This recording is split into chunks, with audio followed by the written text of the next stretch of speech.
привет, дорогие друзья! В эфире программа «Пропеллер». Всем привет! У нас сегодня много интересных сюжетов на повестке дня, и первый из них посвящен международному турниру по панкратиону, который прошел у нас в городе Якутске на Кубок Илдархана. Это уже второй турнир, который мы снимаем. Я, если честно, прям ждал мейн-ивента турнира. Это боя Григория Попова, моего земляка из Кангалас. И? Он победил с такой небольшой спойлер. Нет, а с кем он дрался? Бился он с бойцом из Южной Кореи. Мне было немножко сложно, потому что соотечественник с одной стороны, соотечественник с другой. Неплохие призовые денежки, я слышала. До $1 миллиона.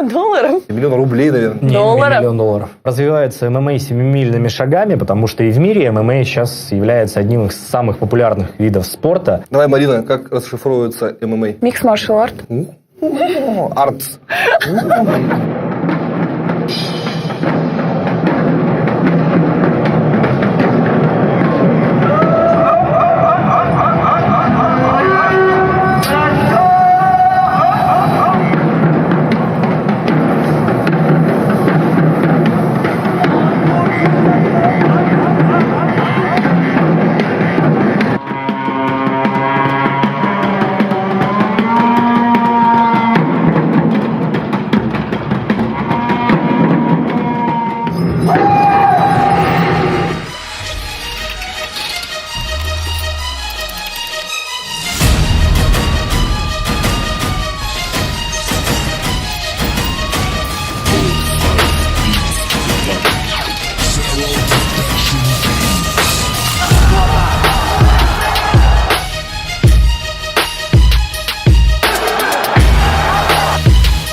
Меня зовут Данил Рогаев, представляю город Хабаровск, спортивный клуб «Академия». Перед тем, как выйти вам на бой, сильно ли вы волнуетесь или вы испытываете волнение уже только зайдя в клетку? Ну, просто, понимаете, когда у вас уже имя появляется, хочется и народу показать бой, и родственники, и близкие, знакомые, все ждут тебя победы. Это напрягает. Волнения никакого, страха никакого.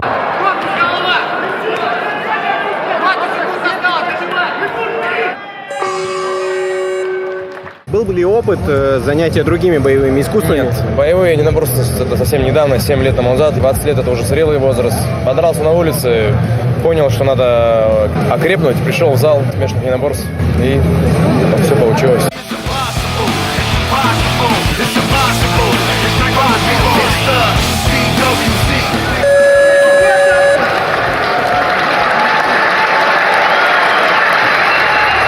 Якутия – это очаг спортсменов, борцов, кикбоксеров. Я считаю, что у якутского народа все здорово, они все тренируются, все готовятся. От себя, конечно, пожелаю, что спорт, он меняет жизнь. Лучшее направление – это меньше алкоголизма, наркомании, поэтому спорт – это здорово.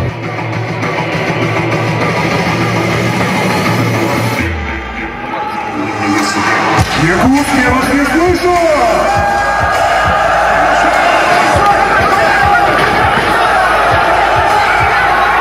Я Евгений Рязанов, боец из Хабаровска, который сегодня, к счастью, победил.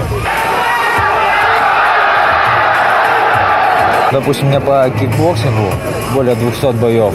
И по ММА, по смешанным единоборствам уже больше 20. Все как в первый раз. Все равно понимаю, что может пойти не по твоему плану, потому что я выхожу, и мой соперник выходит, друг друга уничтожить. Потому что все же знают, что мы здесь не за пряники деремся, а за деньги, это за корм семьи. Мы выходим здесь работать. Моя задача его уничтожить, его задача меня уничтожить.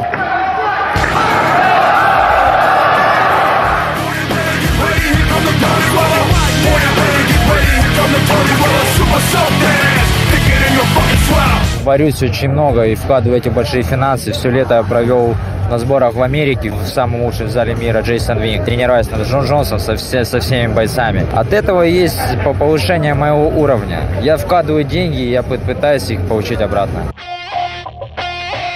Well, now I'm back in the battleground, back in the zone to cut them hounds, running up with both guns drawn. Soon as I put these gloves on. Я, допустим, как простой мальчишка, сидел наверху, мечтал оказаться здесь и побеждать. Я к этому шел, я здесь стою, я здесь выиграл. У всех все получится. А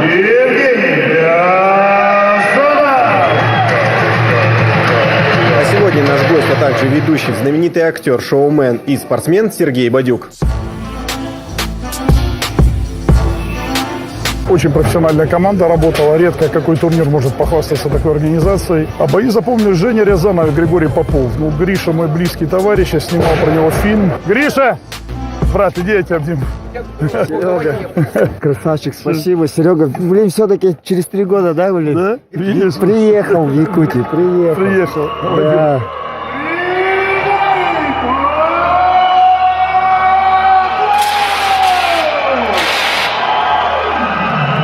Боец из Южной Кореи, Ким Сэн-чо!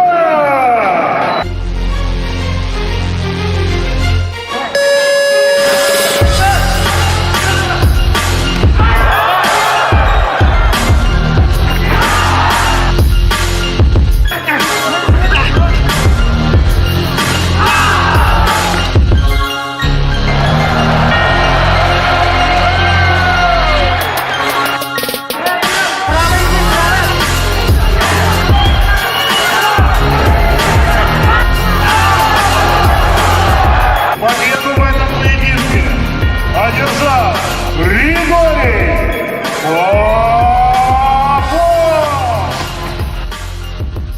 Эльнур прекрасно отбился. Я был уверен, что он экономил силы на финал. И я уверен был, что он в финале готов был показать более яркий бой. Но, к сожалению, соперник был снят врачом. Ну, такое тоже иногда случается. Эльнуру желаю, конечно, победы. Победы в Корее. Ну и напоследок пожелания нашим телезрителям.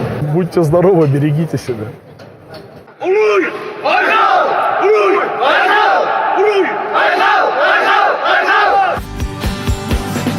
А наш второй сюжет посвящен чемпионату профессионального мастерства Junior Skills.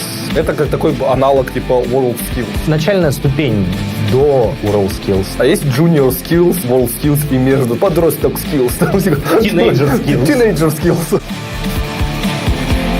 Особый акцент был сделан на практические и прикладные навыки. Вообще на этом держится мир, я считаю. Все, что приносит нам еду, да, электричество, тепло и так далее. Мне кажется, что вот такие турниры, как Junior Skills, должны проводиться чаще. Вдруг среди них сейчас молодые миллионеры сидят. Допустим, вдруг их заметят, возьмут их проект, реализуют, и это принесет огромные деньги. Да более того, даже можно это мерить не деньгами, а то, что человек может действительно сделать какое-то открытие, которое перевернет все представление о вообще этой профессиональной сфере. Между прочим, да, была же научная конференция на шаг в будущее когда-то. Помните такая была? Она до сих пор есть. Вот, я республиканский лауреат, между прочим, ребята. Тут вы тут сидите, знаете. Да, и 3-й лауреат по России. Не надо, так что в Бауманке еще, вот тогда, в Москве. А Бауманка, вот это, да, МГТУ. Да, в МГТУ. Кстати, мы реально в МГТУ, то есть прошлое ушел из образа.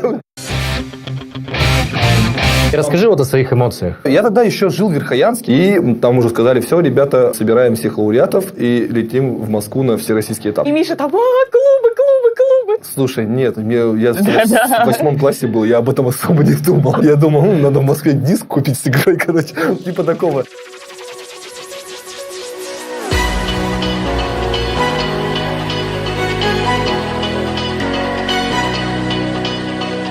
Благодаря чемпионату Junior Skills каждый школьник может попробовать свои силы в любых профессиях. Отборочный этап в Якутске проходит на нескольких площадках. Сначала мы решили посетить тех, для кого творчество может стать перспективной и востребованной профессией. Городской чемпионат для школьников Junior Skills проходит по 17 компетенциям, в которых принимают участие дети от 10 лет. Участники направления графический дизайн планируют работать в сфере рекламы, архитектуры и программирования. Графический дизайн, проще говоря, это делать вещи красивыми и комфортабельными для глаз людей. В основном они выполняют маркетинговую функцию. Графическим дизайном может заниматься любой человек, если у него есть хороший вкус и если он понимает, что хотят люди.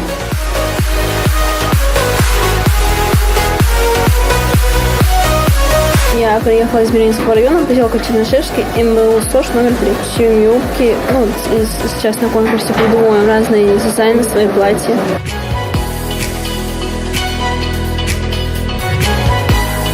Одно из самых актуальных направлений для Якутии – ювелирное дело. Здесь школьники обучаются обработке металлов, гравированию, полировке и шлифовке.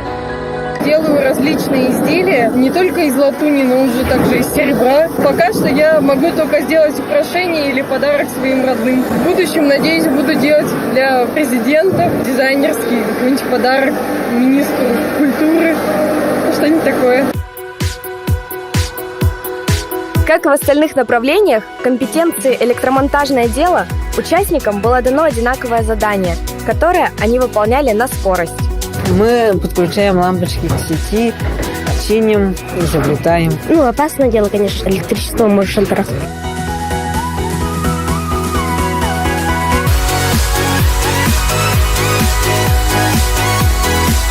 Сначала создаем роботов из лего, а потом программируем их под разные задачи. Он должен подъехать к кубу, взять его и положить на высшую полку. Мне лично сейчас нравится наш робот, это клешня. Он может поднимать всякие объекты.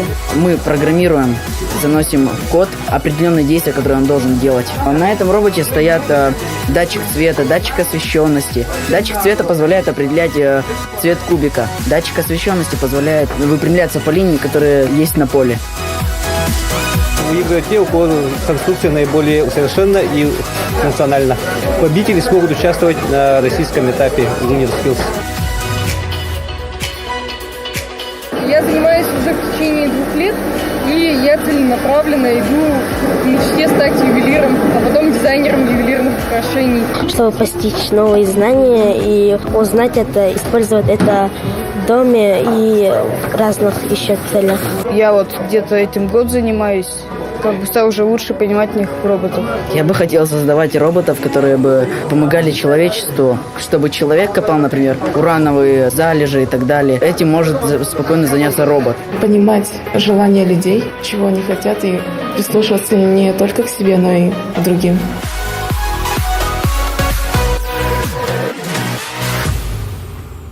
Следующий наш сюжет посвящен визажисту Ольге Роменской, которая известна в Инстаграме так же, как Ягода Мейкап. Когда девушки начали краситься? В Древнем Египте как минимум уже красят. Да. Но не только девушки там красились. Короче говоря, странное было время. Да вообще сейчас этот мейкап ушел в сумасшествие. Сейчас что? Модно все, что необычно. Вот это вот, например. Зачем? Плюсы мейкапа понятны, да? Мейкап делает девушек, слава богу, красивее. А хотите, я вам еще тайну открою? Допустим, ты сделал мейкап, у тебя вечернее платье шикарное, здесь вот такое вот большое декольте. Ты так кисточками берешь, тут темнее, тут светлее. Да ладно? Да. Hello, darkness, my old friend. А еще мальчикам рисуют пресс. Вот так тоже кисточка, вот так понятно, затушевывает. И тоже... Я не знаю, что меня пугает, то, что им рисуют пресс, или то, что Миша, это понятно. Я считаю неправильным, когда визажист работает шаблонно. Самое главное — подбирать индивидуальные цвета, и чтобы это не было скучно. Сначала мы ручки дезинфицируем обязательно. Без разницы, молодая кожа или кожа, допустим, возрастная. Для тебя самое главное — очистить ее хорошенечко, да, и увлажнить. В любом случае, даже если кожа жирная, даже если кожа проблемная, ее нужно увлажнять. Тем более в нашем климате, в якутском, у нас очень сухой воздух. У меня увлажнение следующее. Это, значит, корейский крем бамбук. Он на 99% состоит полностью из воды. А так как у нас кожа сухая, да, но она не проблемная, не жирная, без воспалений, да, мы можем нанести базу под макияж с сиянием. И мы наносим той же самой кистью, что увлажнение, точно такими же движениями. Сейчас есть такая тенденция очень ярко краситься, и как вообще не переборщить с этим? Все-таки, если вы хотите научиться правильно краситься, либо посмотрите какие-то уроки в интернете, либо все-таки идите к визажисту на уроки. Не перегружать — это такая тонкая грань, которой, мне кажется, можно только научиться. Все, что мы только что сделали, это была только подготовка кожи к нанесению макияжа на самом деле. Это зона работы консилером. Дальше мы берем тональную основу уже и выравниваем полностью весь тон. Хайлайтер, он нам нужен для того, чтобы создать сияние на лице. Пудру берем MAC C5 и прихлапывающим движением наносим на те участки, где у нас нет хайлайтера. Потому что хайлайтер — это та же самая пудра, только с сиянием. Нам ее перекрывать не нужно. Мы возьмем сухой корректор. Вот эту линию ты можешь смело затемнять. Улыбнись. Видишь вот это яблочко? До этого яблочка мы создаем естественную тень на лице. Бывают девочки в силу незнания берут очень яркие бронзаторы, именно бронзаторы с рыжим эффектом, ненатуральным, и все так натирают, что такое ощущение, как будто она пыталась выйти из лифта и не успела, ее прижала просто-напросто. Ну, реально такие полоски на лице. Уже давно не в моде жестко контурировать себе лицо. Губы обязательно увлажняем. Мой любимый бальзам, кстати. Так, далее, брови. Не надо брови выщипывать, перещипывать, если вы это не умеете. Я точно знаю, что не надо их сбривать даже наспор.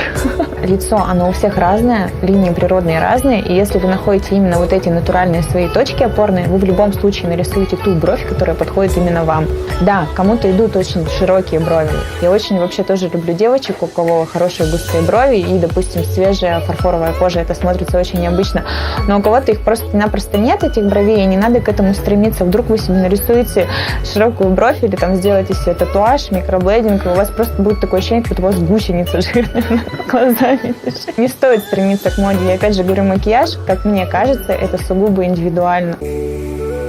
Значит, у блондинок у нас брови на тон темнее, у брюнеток на тон светлее. А откуда вообще ты черпаешь вдохновение? Ну, конечно, я тоже подписана на многих визажистов, но вдохновение, как правило, я черпаю из кино. Кино, клипы. В день, вот по-любому посмотрю 1 или 2 фильма. Бах, у меня какой-то образ в конце, да, картина возникает. Я хочу его перенести непосредственно на человека. У нас получился макияж в стиле нюд, естественное сияние на лице, переливы и легкая светотень. Сейчас я вам покажу, как мы будем делать из нюд более такой вечерний легкий макияж, трансформацию. Глаза мы будем красить жидкими помадами Jeffree Star с матовым финишем. Почему ты выбрала именно макияжем заниматься? Я работала в офисе 5 лет. И я поняла, когда меня лишили премии, что я не хочу, чтобы меня там лишали премии. Вы что, обалдели, что ли? За что? И я поняла, что когда я была маленькая, мне очень нравилось красить. Сначала я совмещала. Я полгода работала еще в авиации. Когда я набила руку, когда стала уверена в себе, я уволилась. Уволилась я, кстати, 1 апреля. С 1 апреля я стала конкретно заниматься визажем. Это на самом деле, очень тяжело. Но в итоге из-за того, что я, может, очень сильно этого хотела, может быть, я уперлась. У меня как-то, я считаю, получилось.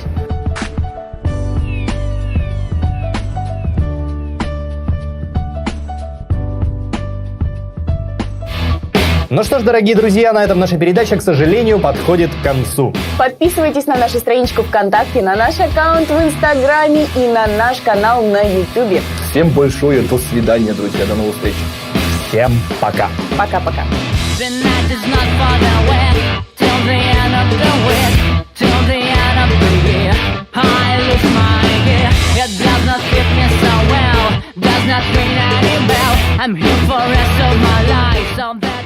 Якутский колледж инновационных технологий приглашает школьников 9 и 11 классов получить востребованные специальности: экономика и бухгалтерский учет, право и судебное администрирование, земельные и имущественные отношения, документационное обеспечение и управление, сервис на транспорте и операционная деятельность в логистике. Якит, будущее в твоих руках. У каждого дела запах особый. У маляра пахнет краской роба, куртка шофера пахнет бензином, блуза рабочего маслом машины. Руки стилиста водой душистой, у визажиста румяной пушистой. Пахнет электрик горелой проводкой, сладким парфюмом с изысканной ноткой пахнет ведущий в день торжества. Ведь не секрет, пахнут все ремесла.